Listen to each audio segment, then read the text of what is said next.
Boa noite a todos, boa noite a todas. São 19h30. Vamos ouvir o clamor da terra e o clamor dos pobres? E aí, pessoal, como é que vocês estão? Vocês estão bem?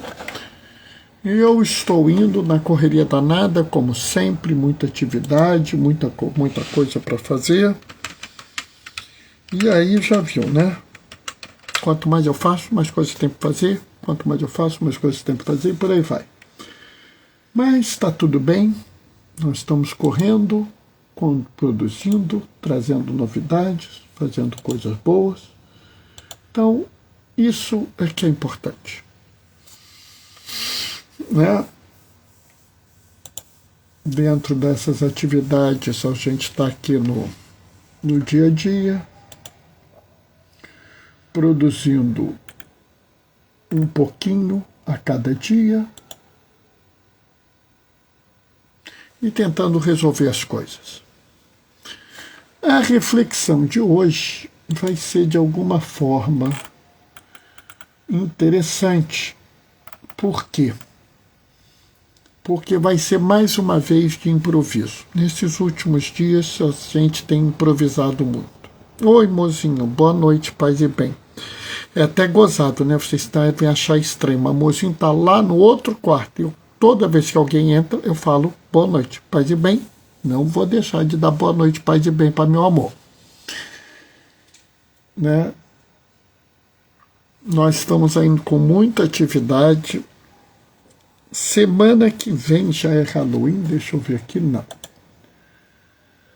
Daqui a 15 dias, ou seja, sem ser na quinta e sexta, dia 30 e 31, eu estarei em Brasília. Dia 30 eu vou para Brasília, provavelmente de manhã, chego lá de tarde, participo da primeira parte de uma oficina.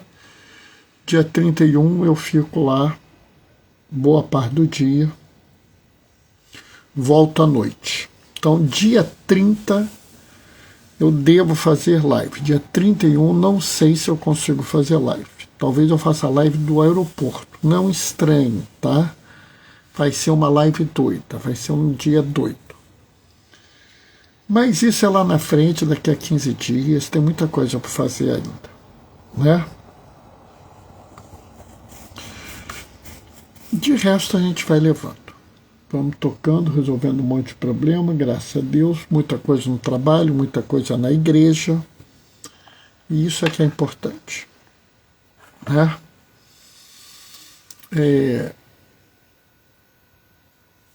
Eu já dei uma olhada aqui e já vi que o bicho vai pegar hoje, né?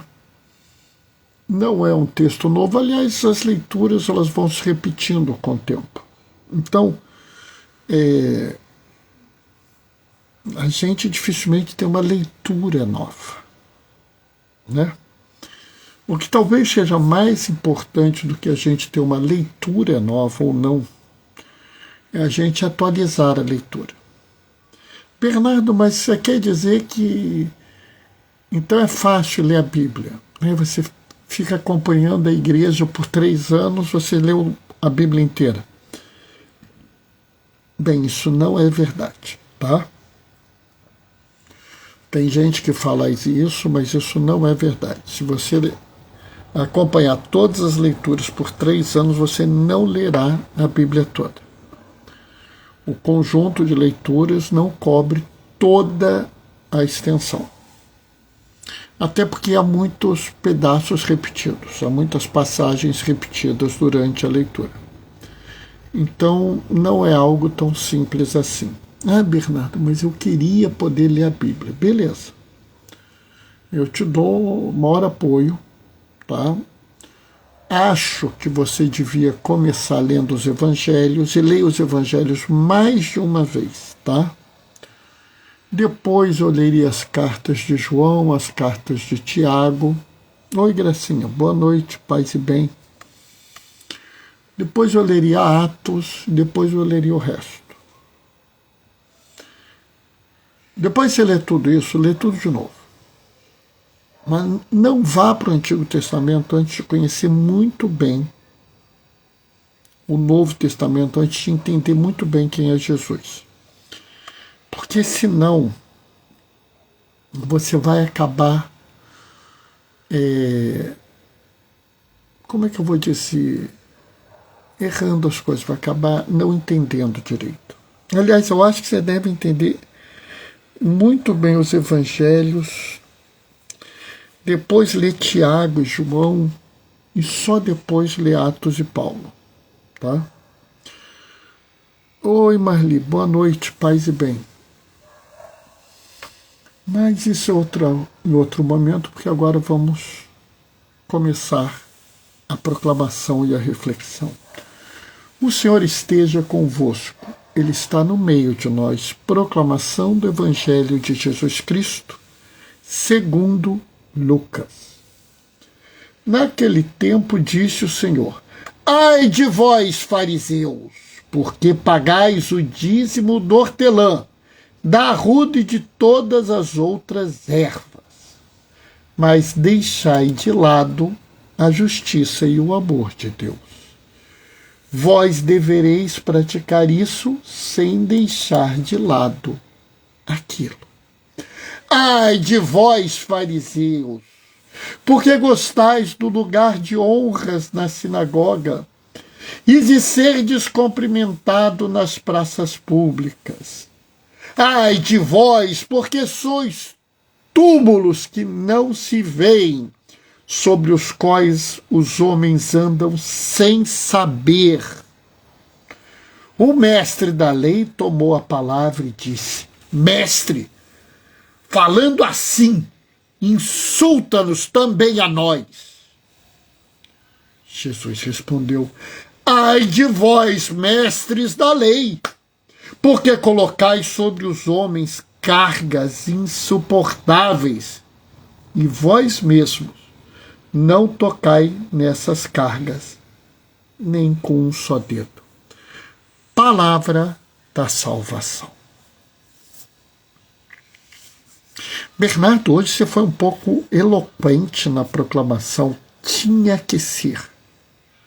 Né? Ô, Chicamaru, boa noite, paz e bem.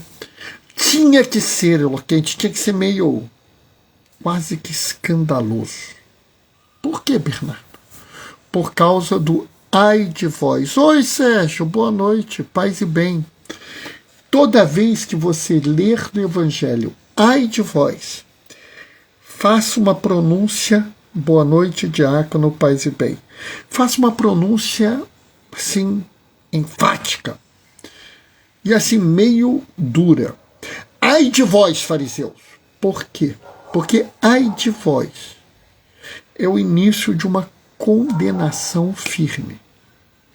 Toda vez que Jesus usa ai de vós, ele está fazendo uma crítica grave, uma crítica rígida. Ele não está pegando leve, não está passando pano, não está chamando atenção. Ele está dizendo, isso é muito errado. Entendeu? Ele está dizendo que aqui o bicho pegou. E é muito interessante, porque quando você vê essas condenações que Jesus faz hoje, essas críticas graves, essas advertências severas, você vê que quantas pessoas estão perdidas em relação à fé. Oi, Helena, boa noite, paz e bem. Vou mostrar por quê, presta atenção. Vós, fariseus, pagais o dízimo do hortelã, da arruda e de todas as outras ervas. Ou seja, ai de vós, fariseus, que errado! Vocês estão cumprindo os ditames religiosos perfeitamente. Como é, Bernardo? É. Se fosse hoje em dia, Jesus estaria falando assim para os católicos. Ai de vós, católicos. Vocês vão vão à missa todo domingo e dia santo, assistem à missa completa, fazem a adoração do Santíssimo na quinta-feira, abstinência de carne na sexta. Vocês não falam palavrão, vocês não ficam olhando, cobiçando o próximo, vocês fazem tudo certinho. Mas, Bernardo, não, peraí, não entendi. É porque você não prestou atenção, mas deixai de lado a justiça e o amor de Deus. Notaram? A nossa vida, enquanto seguidor de Jesus, não se limita a preceitos religiosos. Padre Hermes tem até um texto muito interessante que ele diz: a vivência religiosa não é apenas a liturgia.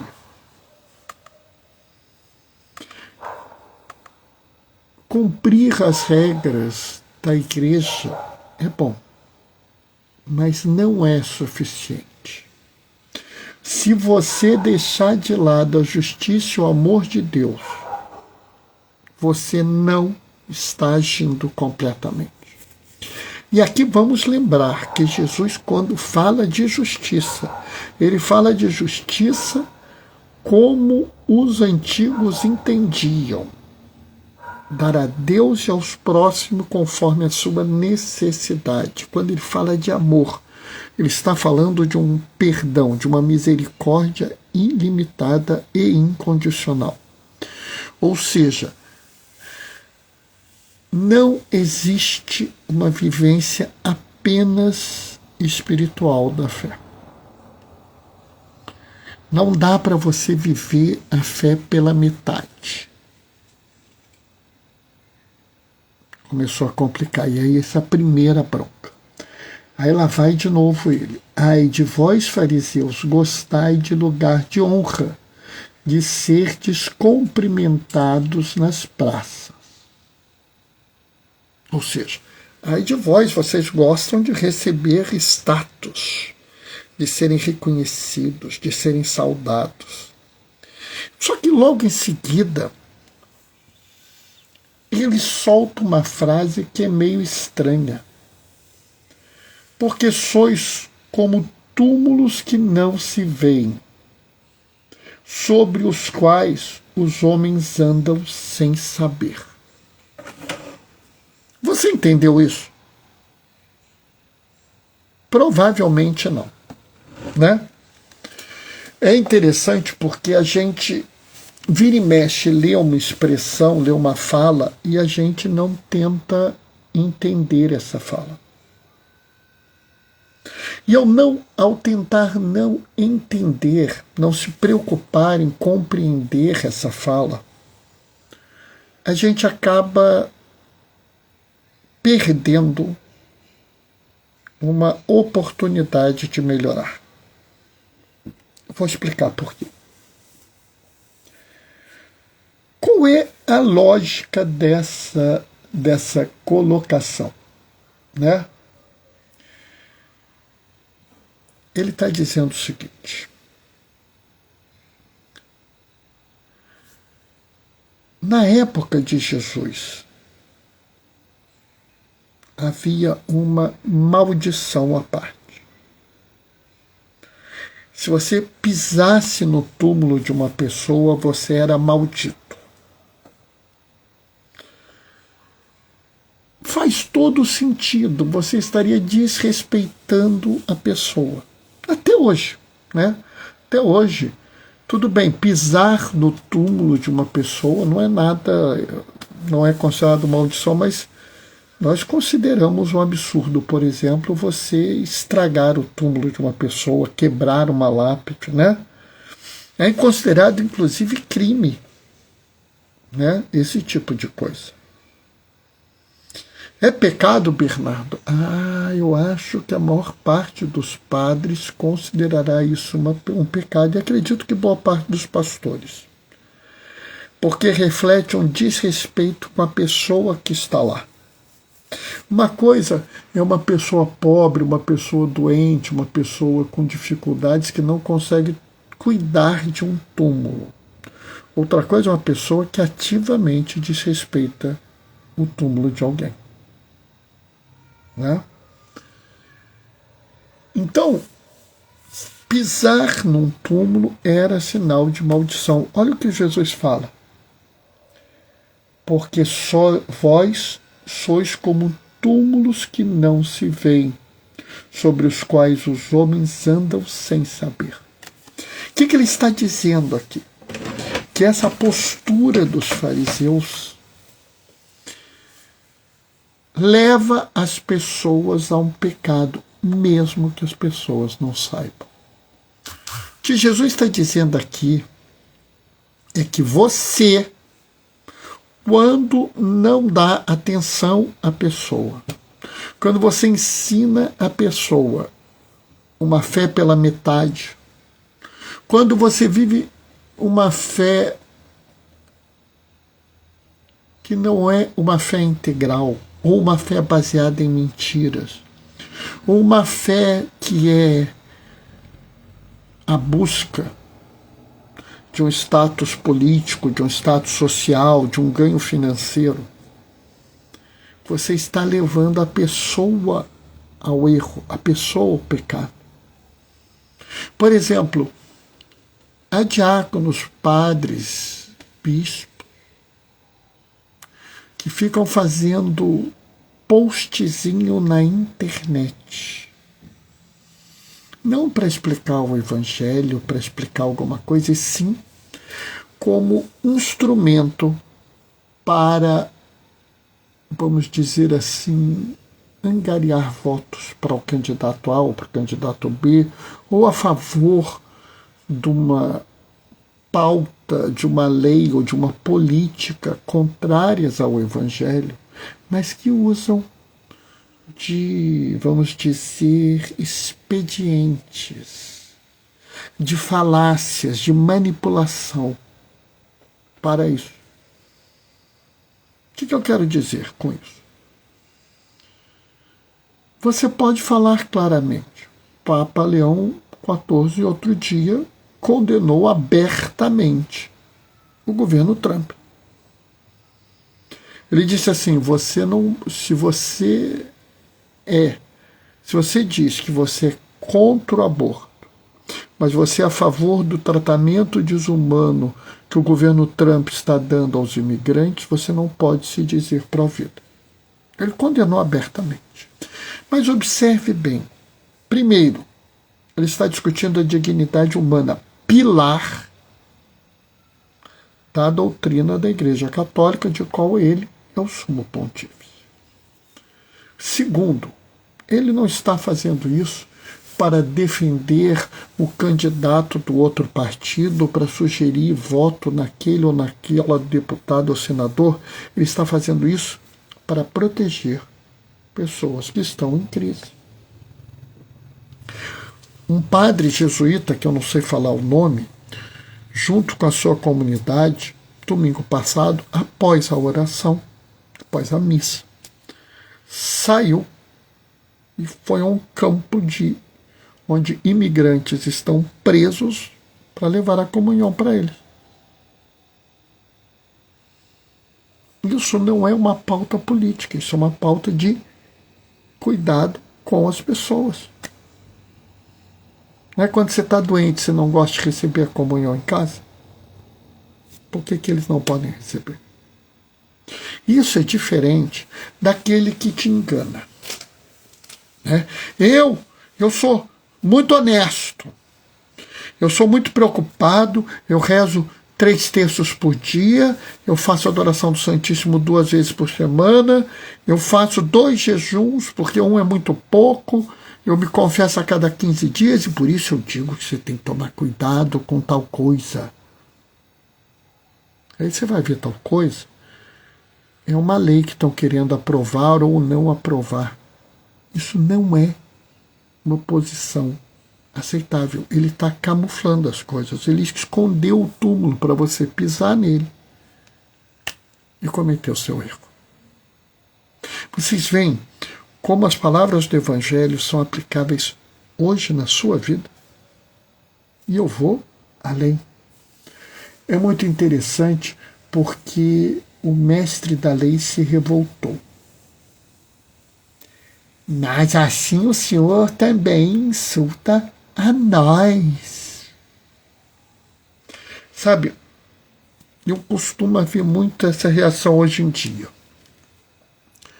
Você vira e fala assim: ah, não, é um desespero, os homens são tudo machistas. Aí aparece um lá: eu não sou machista! Dá vontade de virar para ele e falar assim: parabéns, que você faz o mínimo. Se você não é, ótimo, parabéns, e todos os outros são, tá? Sabe, tem um adágio falado em latim, né?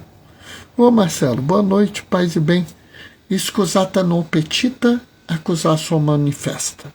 Ou seja, desculpa não pedida, né?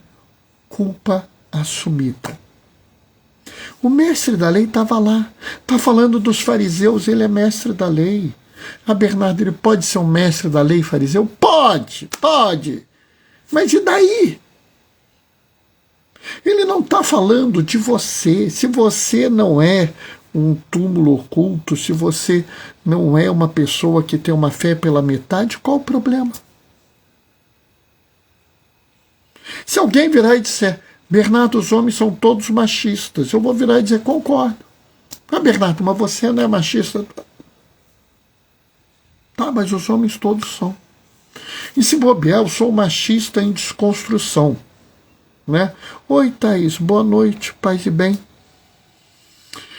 Se bobear, eu sou machista que tento não ser machista. Eu me esforço para isso. Então, quando a pessoa criticar, eu vou olhar e falar assim: tá, tudo bem. Né? E qual o problema disso? Se a pessoa está falando sobre o geral,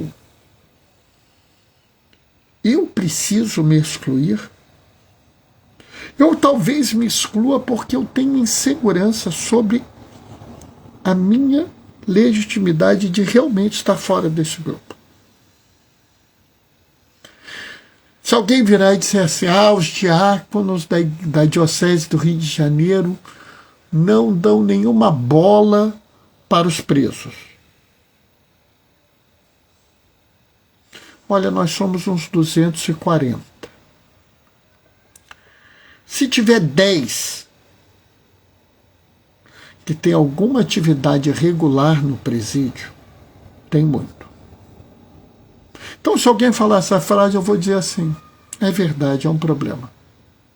Aí pode aparecer alguém como a Thaís, que é uma querida, que gosta muito de mim, uma filha amada, vai virar e falar assim: não, peraí, o paizão visita os presídios.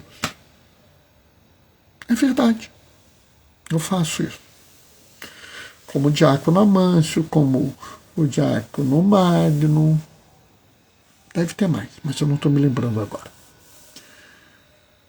Só que eu preciso me excluir.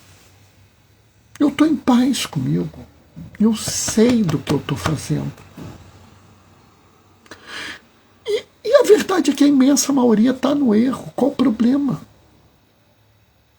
Por que você precisa ficar se excluindo? Se você está em paz com a sua consciência, eu não tenho problema nenhum com isso.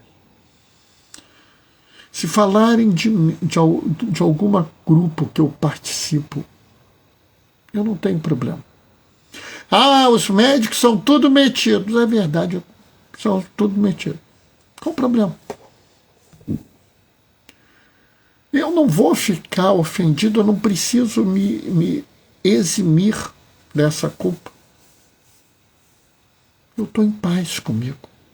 Sabe, se você está em paz com você, você não se perturba. E aí Jesus vira e fala assim: ai de vós, mestres da lei. Pronto.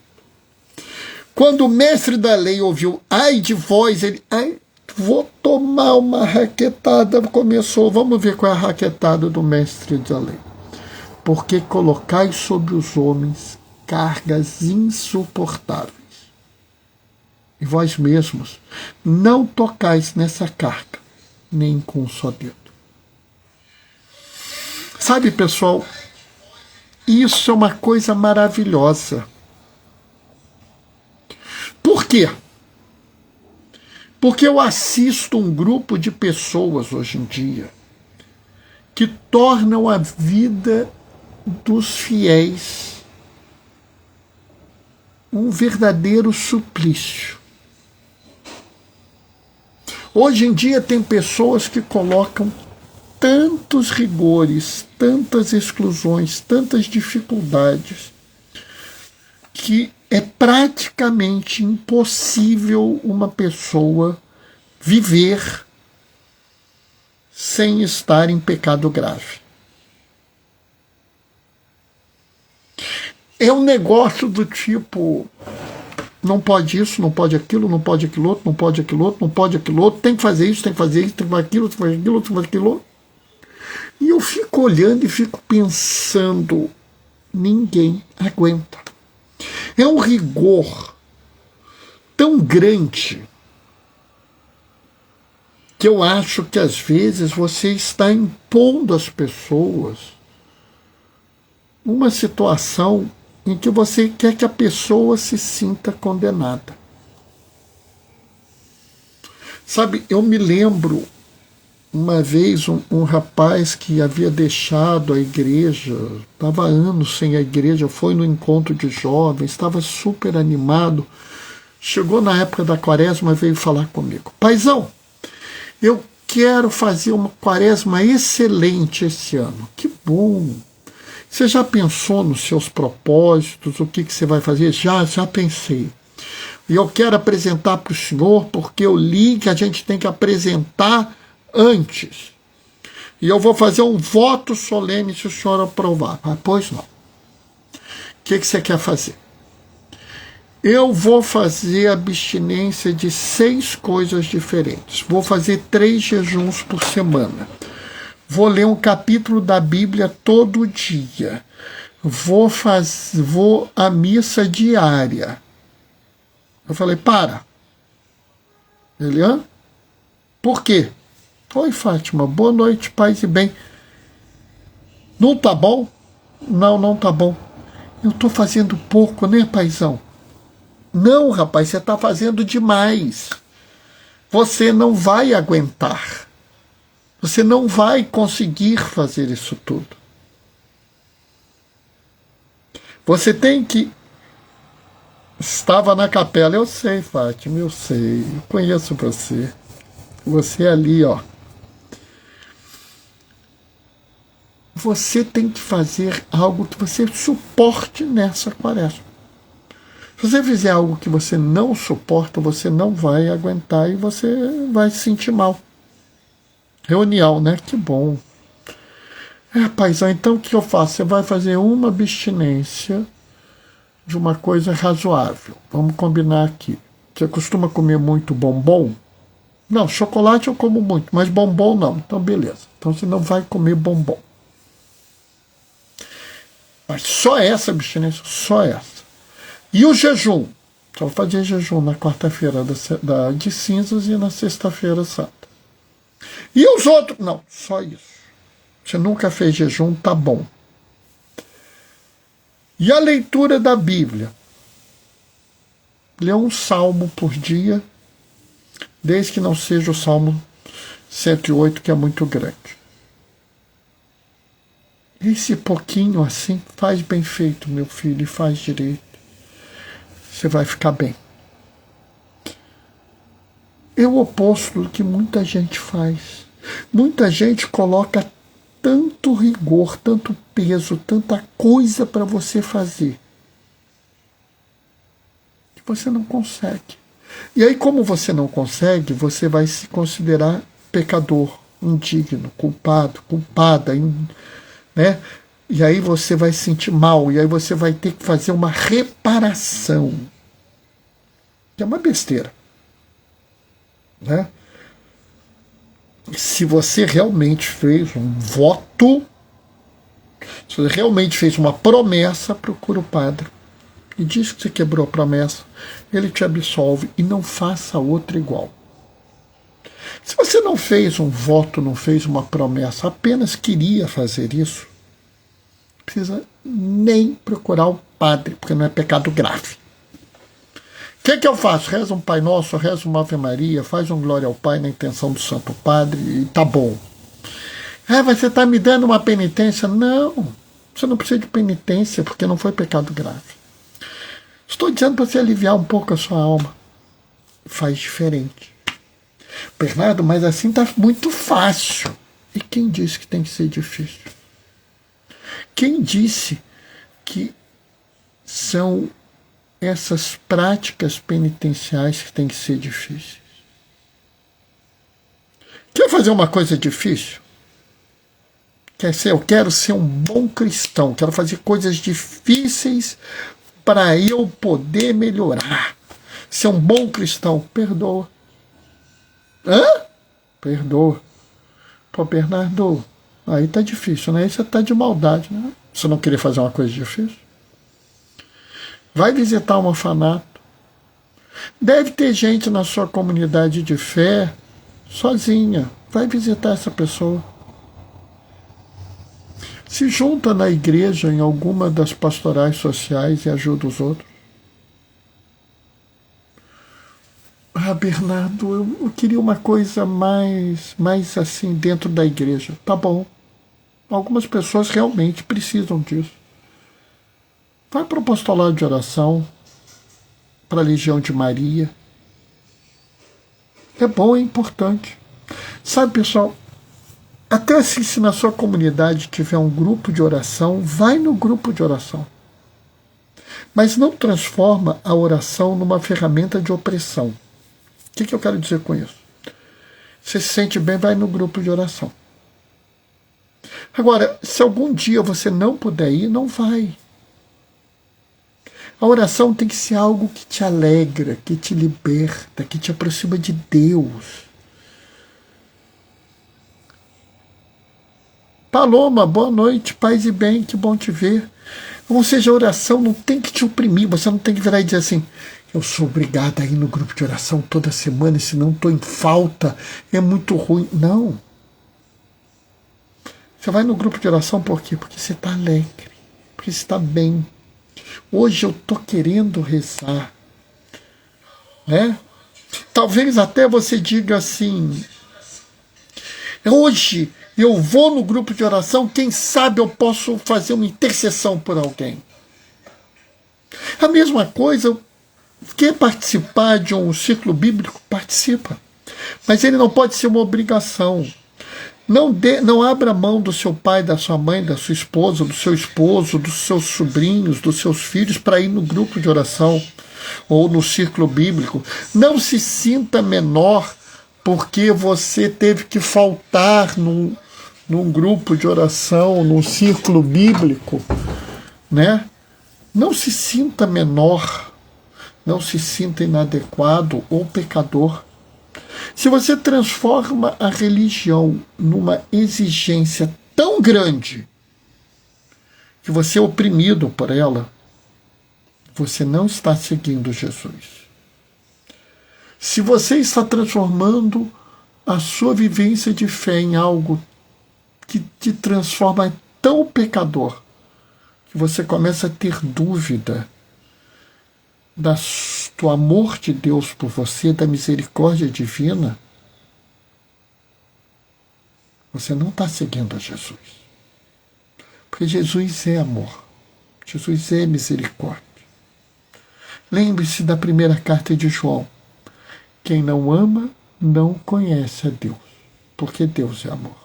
E se Ele é amor, Ele não te quer escravo, não te quer oprimida, não te quer submetida a uma situação onde você deixa de ter valor, deixa de ter esperança, deixa de ter certeza da misericórdia. A opressão é qualquer coisa, menos a religião que Jesus nos ensinou, que cura e liberta. Amém? Essa foi a reflexão de hoje. São 8h05. A minha experiência é que tem que interromper logo, porque daqui a pouco isso vai cair.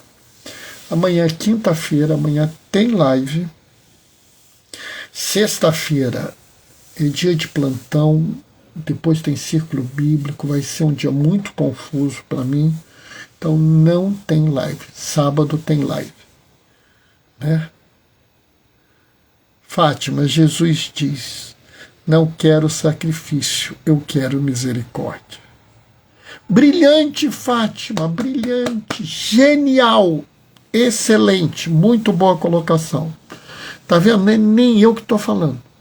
É o tal de Jesus. Se você não gosta dele, aí vai ficar difícil. Bom, vou terminar deixando a minha bênção. O Senhor esteja convosco. Ele está no meio de nós. Por intercessão de Clara e Francisco de Assis, desça sobre vós e permaneça para sempre a bênção do Deus Todo-Poderoso no amor, aquele que é Pai, Filho e Espírito Santo. Amanhã, 19h30, a gente se vê. Até lá. Beijos e bênçãos. Tchau, tchau. Vamos desligar.